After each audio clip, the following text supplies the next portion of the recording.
Dock అయిన తర్వాత అప్పుడు ఆల్రెడీ మన ఇంటర్నేషనల్ స్పేస్‌లో కొంతమంది యాస్ట్రోనాట్స్ ఉన్నారు. ఇక మనం ఇంకొక ముఖ్యమైన విషయం ఏంటంటే, మనం యాస్ట్రోనాట్స్ కాదు సార్. ఇండియన్స్‌ని యాస్ట్రోనాట్స్ అనరు. అమెరికన్స్‌ని యాస్ట్రోనాట్స్ అంటారు. ఓకే. రష్యన్స్‌ని కాస్మోనాట్స్ అంటారు. చైనాస్‌ని డైకోనాట్స్ అంటారు. వాళ్ళ డ్రాగన్స్ కాబట్టి. మనల్ని వ్యోమనాట్స్ అంటారు. అంటే నార్మల్‌గా యాస్ట్రోనాట్స్ అమెరికా చాలా మంది వెళ్లారు కాబట్టి అది కామన్‌గా వస్తున్న పదం కాబట్టి మనం యాస్ట్రోనాట్స్ అని దాన్ని అలా మూవ్ అవుతున్నాం. కానీ మనం వ్యోమనాట్స్. అందుకే గగన్యాన్ మిషన్‌లో ఒక రోబోట్‌ని పంపిస్తున్నాం మనం. అంటే ఈ సంవత్సరం. గగనయాన్ కంటే ముందు జరిగేదా? అంటే లేదు. అంటే గగన్యాన్ ప్రాజెక్ట్ అనేది మనుషుల్ని పంపించడం అనేది ఫైనల్ అల్టిమేట్. చివరు. కానీ దానికన్నా ముందు మనుషులు లేకుండా పంపడం, అవును. మనుషుల బేస్‌లో రోబోట్‌ని పంపడం. ఈ ఇయర్ డిసెంబరే అంటున్నారు. ఈ ఇయర్ డిసెంబర్‌లో మనం లాంచ్ అయ్యేది ఏంటంటే ఒక రోబోట్‌ని పెడుతున్నాం. దాని పేరు వ్యోమమిత్ర. ఆ వ్యోమమిత్ర రోబోట్‌ని పంపి మనుషులకి ఎటువంటి కండిషన్స్ ఉన్నాయో అవన్నీ అది రీడింగ్ చేస్తదనమాట. స్పేస్‌లోకి పంపి మళ్ళీ వెనక్కి రిటర్న్ తీసుకురావడం. దాని తర్వాత 2026లో ఇంకొక ప్రయోగం చేస్తారు. మనుషులు లేకుండా ఒక క్యాప్సూల్‌ని వారం రోజులు తిప్పుతారు. అప్పుడు 2027లో మనుషుల్ని బట్టి ఎవరైతే శుభాంశు శుక్లా ఉన్నారో అతనితో పాటు ఇంకా ముగ్గురు సెలెక్ట్ అయ్యారు. ఇప్పటికే సెలెక్ట్ అయ్యారు. నరేంద్ర మోడీ అందరికి పరిచయం చేశారు. మనకి విక్రమ్ సారాభాయ్ స్పేస్ సెంటర్‌లో ఆ నలుగురిని పరిచయం చేశారు.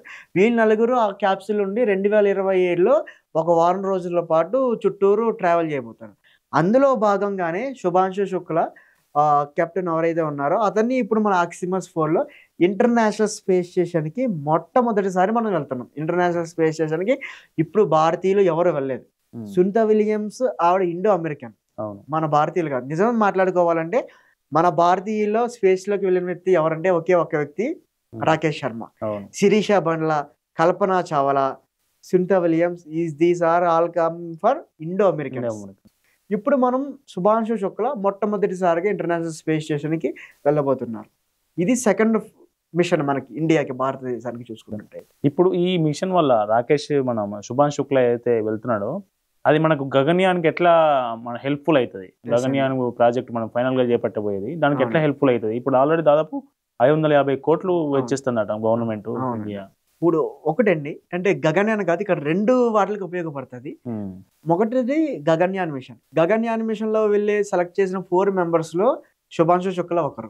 2026, 2027లో మనం గగన్యాన్ మిషన్ ఏదైతే చేయబోతున్నామో దానికి ఫస్ట్ వీళ్ళు ఏం చేస్తారంటే ఆక్సిమస్ లో పాటు నాసాలో వీళ్ళు ట్రైనింగ్ చేసుకున్నారు.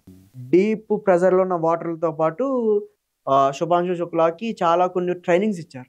ట్రైనింగ్స్ ఇచ్చిన తర్వాత ఈ శుభాంశు శుక్లా ఈ ప్రయోగం ద్వారా మనం గగన్యాన్ మిషన్ లో స్పేస్ లో ఎటువంటి సిచ్యువేషన్స్ ఉంటాయి, ఒక ఎక్స్పీరియన్స్ పర్సన్ మనం చేపట్టబోయే గగన్యాన్ మిషన్ లో మిగతా ముగ్గురిని కూడా రిలీజ్ చేయడానికి ఒక అనుభవం వస్తుంది.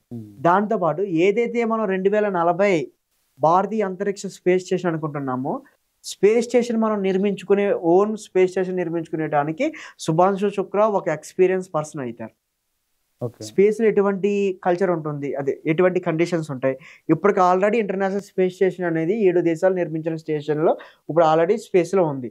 అక్కడికి వెళ్ళబోతున్న మనిషి అక్కడ డాకింగ్ ఎలా చేయాలి, హ్యాచ్ ఎలా ఓపెన్ చేయాలి, అక్కడ పరిస్థితులు ఎలా ఉంటాయి, వీటన్నిటిని శుభాంశు శుక్లా దగ్గర నుంచి మన Indian space research organisation ISRO తీసుకుని మనం భవిష్యత్తులో ఇంటర్నేషనల్ స్పేస్ స్టేషన్ 2040 భారతీయ అంతరిక్ష స్పేస్ స్టేషన్ ఎలా నిర్మించాలి, దానికి ఎటువంటి పరికరాలు కావాలి, ఎటువంటి టెక్నాలజీ కావాలనేది చేసుకోవడానికి ఈ 2 మార్గాలు శుభాంశు శుక్లా ద్వారా మనం గ్రహించబోతున్నాం. అండ్ ఇంటర్నేషనల్ స్పేస్ స్టేషన్కి చాలా చిన్న చిన్న కంట్రీస్ వెళ్తున్నాయి.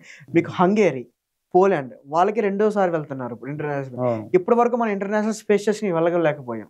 అది కూడా మనం ఒక మెయిన్ అచీవ్మెంట్ గానే చూసుకోవాలి. ఇంటర్నేషనల్ స్పేస్ స్టేషన్కి వెళ్ళి అక్కడ రీసెర్చ్ చేయడం. అక్కడ శుభాంశు శుక్లా వెళ్తారు. వెళ్ళిన తర్వాత అతనికి కొన్ని రీసెర్చ్ వర్క్స్ కూడా ఇస్తారు. మీరు చూసుకుంటే కనుక పొటాటో పండిస్తారు, తర్వాత కొన్ని రకాల వెజిటేబుల్స్ పండిస్తారు.